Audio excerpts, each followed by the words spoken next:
I think it's absolutely horrible. I think that was an excellent example of how the establishment takes its own privileges and the status quo of the incumbent industries ahead of laws.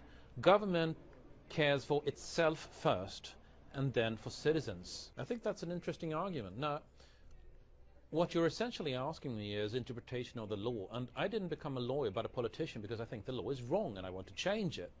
So, looking at the income for musicians since the advent of Napster, in the file sharing era, we find that the average income for musicians have risen 114% in the past 10 years. The average income per musician has risen 66%, and 28% more get some sort of this share. What is true is that the parasitic middlemen, who are, if I'm going to be a bit derogatory here, who are in the piece of plastic construction industry, have seen their record sales just go through the floor. And that's excellent for artists, since these are a link in the value chain that used to take 95% of the cut. These parasitic middlemen are trying to legislate their place in the market, which from an entrepreneurial perspective is just anti-market, monopolistic, and outrageous. None whatsoever. I mean, the issue here is, if you're running a business, then it's your responsibility to find a business model within the current constraints of society that allows you to make money. You don't get to dismantle civil liberties even if you can't make money, or perhaps even especially if you can't make money. A corporation's profitability does not factor into our degree of freedom of speech. So, yes, the Pirate Bay might have done something illegal. I don't think they did, but then again, I'm not a lawyer.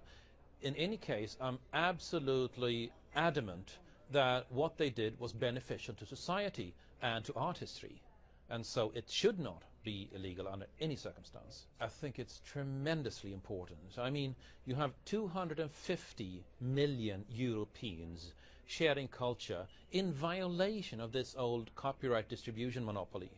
To them, it's arrogant beyond description that a corporate structure takes the right to determine what they can say to other citizens. We have a generation that's grown up learning that they can say whatever to whomever on the planet and just let the ideas battle it out for themselves. We have this perfect Enlightenment era ideals where it's really a battle of ideas and doesn't matter who says them. All of a sudden, corporations want to take that away, and it's not enough to say that the younger generation perceives this as incredibly offensive.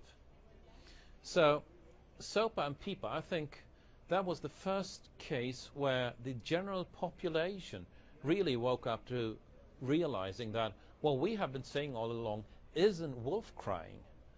We are actually warning for a very real danger out there. And what we saw was millions, literally, of people rising up and demanding their rights. And I think that was a beautiful thing. ACTA means censorship of the net, and that is not acceptable. Not to the generation growing up, not to the people who understand what the net is about, and that it's the greatest equalizer that mankind has ever invented. And that's not something we are ready to give up, frankly. I think we're at a crossroads right now. This technology can be used to create such a dystopic Big Brother society that if you'd written a book about it in the 50s or even the 80s, it would have been discarded as plain unrealistic. We are now at this stage, this dystopic scene of the 1950s, where there were cameras in people's homes. The only thing missing from the scenario was that we bought them ourselves. That was the one thing that wasn't foreseen. On the other hand, you can also use this technology to create a society where power holders are more accountable than ever to the voting citizenry. You can create a society where ideas get to battle it out without interference from who said what and what's their background. You can create a society where culture can flourish like never before and ideas can flourish like never before. And that battle stands right now.